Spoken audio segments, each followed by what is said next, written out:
Bismillahirrahmanirrahim, balik lagi di Otomotif Net. Kali ini sebuah motor yang kami udah lama beli atau udah lama pengen dulu. Motor yang paling bandel, tenaganya oke, juga motor yang paling enak kita rawat. Sebenarnya motor ini nggak perlu dirawat juga sih, cuma karena kadang kita buat simpen ini motor juga bisa. Pokoknya motor ini spesial, tenaganya mantap. Apalagi sekarang kayaknya harganya udah mulai naik. Ini adalah Kawasaki Ninja SS tahun 2011. Jadi untuk lingkar bawaannya itu lingkar racing ya, atau pelak racing. Itu ada tersimpan dengan baik di belakang karena memang pas kami beli langsung kami beli pelak TK ini, jadi kita nggak pakai yang racing. Karena buat tampilan yang TK ini lebih oke. Jadi motor ini kami beli di tahun 2012 dalam kondisi bekas 1 tahun, karena si motor ini itu dibuat atau dirakit di tahun 2011. Jadi kami beli di tahun 2012 itu kira-kira bulan 10, kurang lebih 1 tahun lebih di owner yang lama. Tapi kami nemunya ini di showroom. Jadi waktu itu motor ini nggak terlalu mahal. Dengan kondisi mint condition, motor ini kami ambil di angka 24 juta waktu itu. Jadi untuk secara keseluruhan nggak ada modifikasi sama sekali. Waktu itu standar, full standar, sampai-sampai knalpotnya juga belum dimodifikasi ataupun belum dibelah. Jadi knalpotnya juga ini sekarang udah lumayan tipis karena kami belah di tempat yang terkenal di Medan itu. Tapi bukan buat suara yang terlalu garing. Ini kami belah cuma sekedar belah aja karena biar jangan kayak Suzuki Tornado suaranya. Walaupun kami tetap naik standar karena secara standarnya motor ini BBM-nya itu hemat. Kalau yang udah Super Kips ini BBM-nya hemat. Bahkan kami compare sama Vario yang 125 itu masih hemat Ninja ini. Cuma dengan syarat kalian jangan setting-setting di bagian kips atau di bagian suaranya. Kalau kalian suaranya itu mau bagus, jalan untuk jarak pendek itu bisa kalian borosin, setting Super Kips-nya ini setengah, pasti suaranya lebih oke. Dengan syarat juga knalpotnya itu udah dibelah atau udah ditipisin. Jadi secara overall motor ini kami beli di tahun 2012 sampai sekarang itu belum ada jajan bagian mesin. Jadi jajannya itu cuma kalau minyak sama oli itu udah pasti, minyak sama oli samping maksud kami. Karena untuk oli mesin juga, kalau untuk 2 tak suka hati kalian mau kapan diganti, mau setahun kek, 6 bulan kek. Karena memang di 2 tak ini motornya bisa dibilang kalau untuk pemakaian olinya itu nggak terlalu boros. Walaupun 1 tahun kita ganti, di bagian gelas penduganya ini masih tetap jernih, olinya itu masih tetap bagus. Karena di bagian atas silinder itu ada pelumasan, yaitu dari oli samping. Jadi dari 2012 ini kami beli buat jajan mungkin bohlam depan itu udah ganti 1, sama kabel odo. Berhubung kami suka pakai yang standar, jadi kabel odonya ini sempet putus, kabel odonya udah kami ganti, juga kabel RPM. Jadi secara overall ini motor nggak ada jajan apa-apa. Kalau jajan modifikasi kayak pelak TK sama tromolnya ini udah kami ganti dari awal.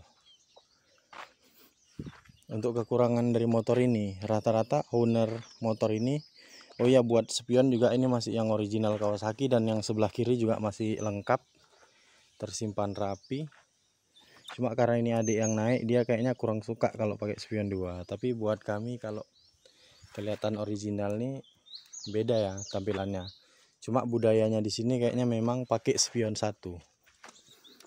Kekurangannya dari motor ini itu di bagian jok. Jadi di bagian jok ini udah berkali-kali ganti, kalau nggak salah udah ada 3 kali kalau nggak. Karena bagian ininya ini tajam. Opsinya ini nanti rencananya mau kami beresin, mau dibulatin di bagian sini atau dilapis dulu pakai busa. Ini kan busanya kemakan, kegeser. Atau kami lapis dulu pakai busa dan dilem. Jadi kayak diisi ini kan agak naik busanya, jadi kayak kami isi busa atau apa yang sesuai nanti supaya ininya keganjil dan nggak makan jok. Kalau kainnya berbenturan langsung sama dasar jok ini pasti nggak awet, sobek. Untuk sektor pengeriman untuk di Ninja ini nggak tahu kenapa untuk remnya ini lumayan enak, walaupun pakai ban yang kecil kayak gini, tapi buat ngerem ini nggak ngerih dia. Mungkin karena posisinya ya, posisi sok depan sama posisi kaki belakang ini, jadi waktu kita rem dia jarang yang ngepot-ngepot gitu, jadi kayak lurus. Karena dulunya sebelum kami ada mobil, sebelum punya mobil ini, motor udah pakai jarak kurang lebih sekitar 500-an lebih lah. Sering buat mudik juga, sering buat ke Banda Aceh Medan. Itu intensitasnya mungkin setahun bisa 3 kali kami naik motor ini, dan waktu itu belum rame di jalan, bisa tembus 7 jam dari Medan ke Banda Aceh. Kalau untuk tenaga motor ini berlebihan kalau kami bilang. Kenapa? Karena kami udah pernah pakai juga Vixion tahun 2008. Kalau di Vixion tahun 2008 itu kalau mau mendahului atau memotong kendaraan lain itu kita kadang, misalkan mobil pribadi itu kita masih ada kemungkinan cancel, karena waktu kita udah di tengah rupanya powernya itu udah mentok. Sementara kalau di motor ini powernya itu berlebihan, jadi mau berjajar bus juga masih enak motong. Karena kalau kita berdua waktu itu buat ngedapetin kecepatan 160 itu cepat, jadi bukan top speed yang kami omongin, tapi akselerasinya itu cepat buat dapetin speednya. Apalagi ini motor ramping.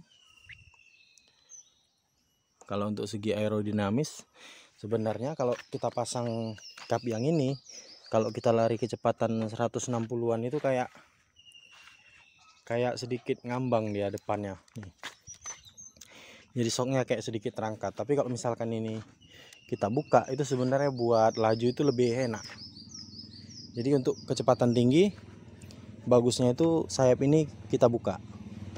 Itu berdasarkan pengalaman kami pakai. Tapi kalau untuk kecepatan yang standar-standar, buat tampilan juga standar, karena kami suka tampilan standar, jadi kalau terpasang itu kondisinya oke lah, udah cukup lah. Habis itu di bagian belakang ini, kalau di Ninja SS ini kan sebenarnya untuk bawaannya itu ada cover rantai yang langsung ke ban sampai sini kalau nggak salah, itu ada tersimpan rapi di belakang. Tapi karena ini jelek, ini kami pakai punya, kalau nggak salah ini punya Ninja Double R, atau punya Ninja lama, lupa kami. Pokoknya buat yang simple makanya kami pakai covernya yang cuma sekedar tutup atas doang, nggak sampai ke bannya. Karena kalau sampai ke ban kayak kurang simple ya, agak semak gitu. Untuk gearnya ini kalau nggak salah bawaan itu 40 ya, 40 atau berapa. Tapi karena tenaganya motor ini berlebihan, walaupun kita kasih yang kecil kayak gini, ini tenaganya tetap nggak kurang.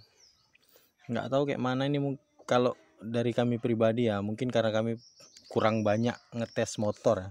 Mungkin yang ngetes itu cuma RE King, Vixion, bahkan Vixion yang lama yang katanya tenaganya itu oke, yang 2008 yang suaranya itu masih besar, itu kami udah tes juga. Vixion baru udah beberapa kali.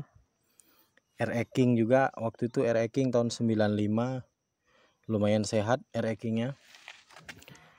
Itu kalau misalkan dalam kondisi standar, Ninjanya standar, nggak diolah-olah, jadi memang Ninja ini paling oke lah. Walaupun kadang ada pendapat orang itu RE King lebih enak dibanding Ninja, tapi kalau kami yang udah pakai dua-duanya, yang udah tes keduanya, itu jauh lah enak Ninja dibanding RE King. Mungkin waktu dites Ninjanya itu dibuntukan super kipnya, makanya waktu dia rasa itu lebih enak power RE King.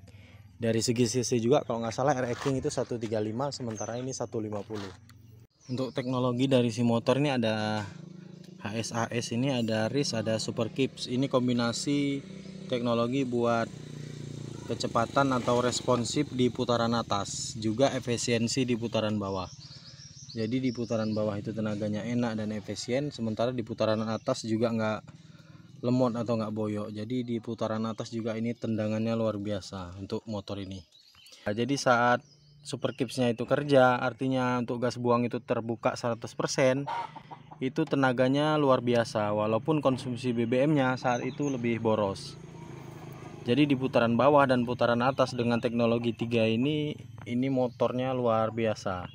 Tenaganya oke di putaran bawah, juga oke di putaran atas. Misalnya motor ini dijual, kayaknya angkanya nggak sama kayak dibeli sih.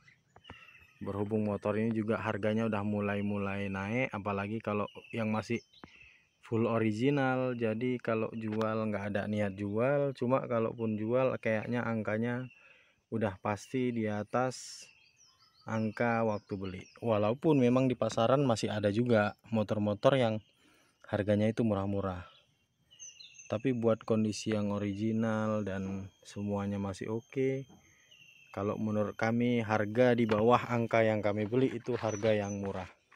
Oke, sekian videonya, semoga bermanfaat. Jangan lupa di like, subscribe channel Otomotif Net, follow juga Instagram Otomotif Net. Terima kasih.